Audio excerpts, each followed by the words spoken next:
Hey you guys, welcome back to our channel, the number one place for people who love design, art and all things creative.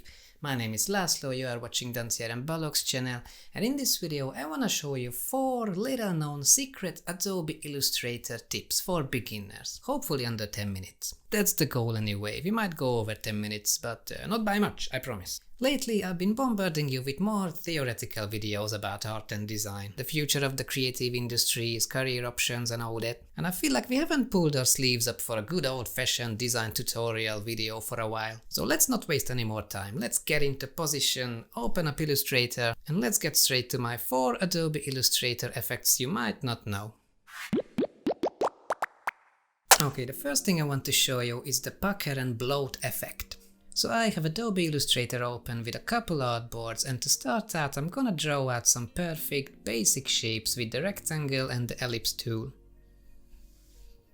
I am making 2 each, one with a solid color fill and one with a stroke color, just so we see how this effect is going to transform different shapes in different ways.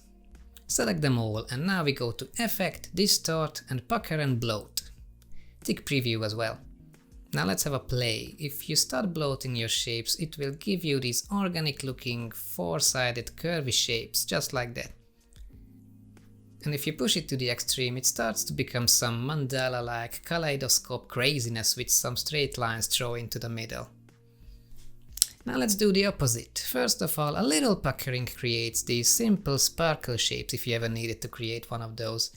And again, if you push this to the max, you will get these long, sharp, star-like shapes. Okay, I'm gonna go with bloat here, hit OK.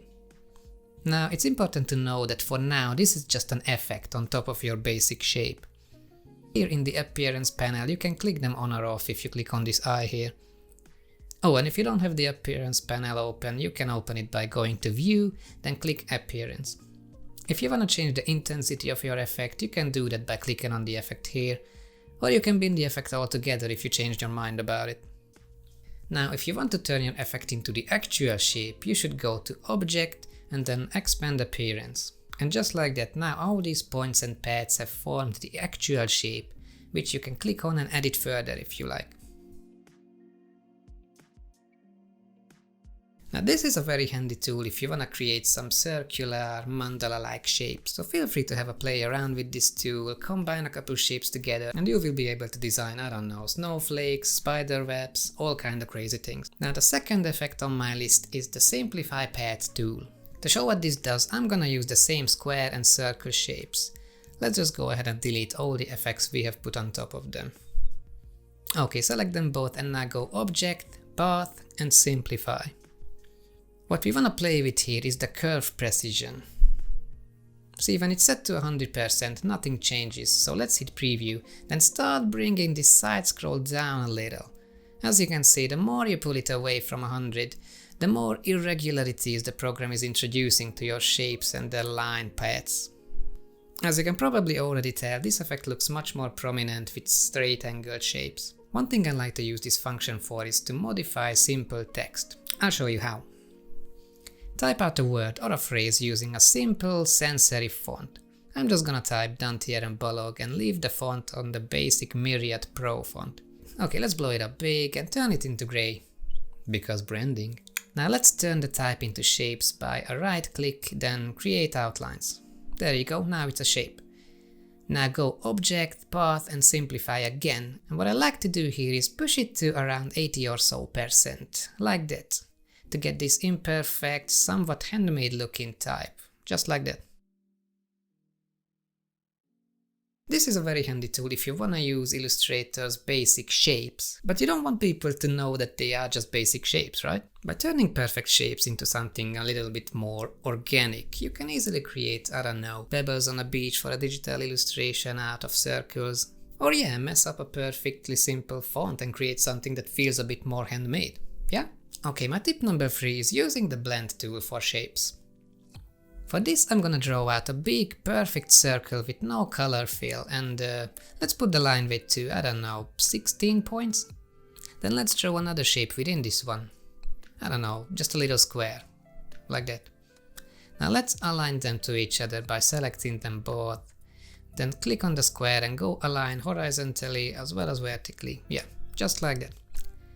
Now the effect I want to show you looks better if the two shapes differ a little bit, so I'm gonna change the square stroke to something smaller than 16 points, and I'm gonna change the color of it as well.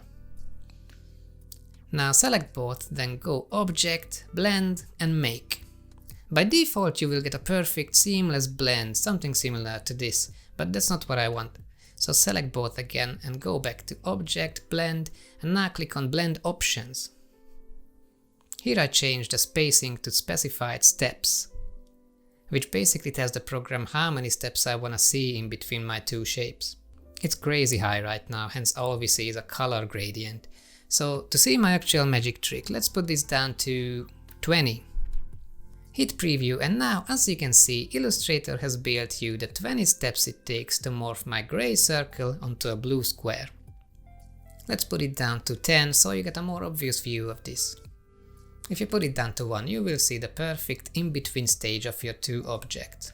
Okay, let's hit OK. Now a cool thing about this function here is you can go back to your shapes and make changes in isolation mode by double-clicking one shape at a time, and it will update your blending in real time. See what happens if I change the color here, or the line weight of the square. Oh, by the way, if you're done with your changes, hit escape to get out of isolation mode. This is a very useful tool if you ever needed to fill out some basic shape with some very simple pattern elements like lines or dots. If you ever want to design a coin or, I don't know, one of those vintage logo types with some cross-hatching effects on top, that kind of thing. Okay, my last effect I want to show you is the 3D Revolve tool. Now this is a bit more advanced than the previous ones, but if you follow me closely you will be just fine, alright? First of all, let's design a very basic wine bottle using 4 rectangles. This top one is going to be the cork, then we need a flat one for the rim, a longer one for the bottleneck, oops, nope, don't wanna rotate that, no, and a big one for the actual body. Let's select them all and align them to each other vertically, just like we did with the blending example. Yep, okay, my bottle looks, well, actually awful, so let me just correct some of these ratios. Okay, that's better. Now with the direct selection tool, I wanna bring in the two top corners of the body just by dragging them inwards to create some nice curves, just like that. Now we need to right click and group this all, then cut it in half vertically. For that I am just going to cover half of it with a massive rectangle, then with the shape builder tool I am going to subtract everything I just covered. All I'm doing here is with everything selected, I hold down the Alt key while the shape builder tool is active and then drag my cursor through the bits that I don't need, just like that. Now it's ready, so we can go to Effect, 3D and Revolve.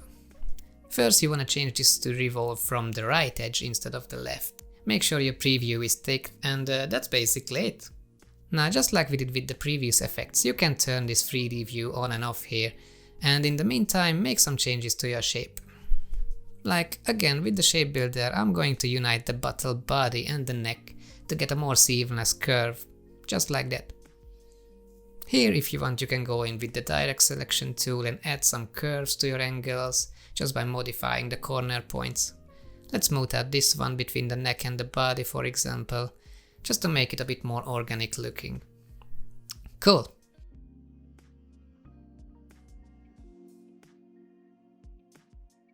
Now if you click the effect again, you can go back and change the shading or the angle of your view by rotating this cube. Just have a little play around with this.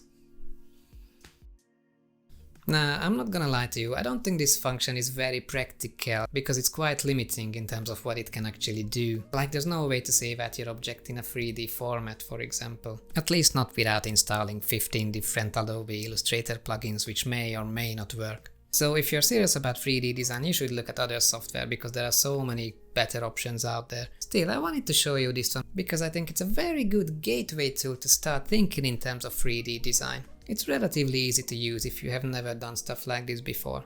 Okay, are we at 10 minutes? I feel like we went over 10 minutes. Anyway, that's it really. I hope you have found this video useful. Leave a comment down below if you have learned something new. Give us a thumbs up to show some love, and join our design tribe so you don't miss out on the upcoming content. We make videos about art, graphic design, interiors, illustration, architecture, all that cool stuff. Take care guys, and I'll see you this time next week. Bye!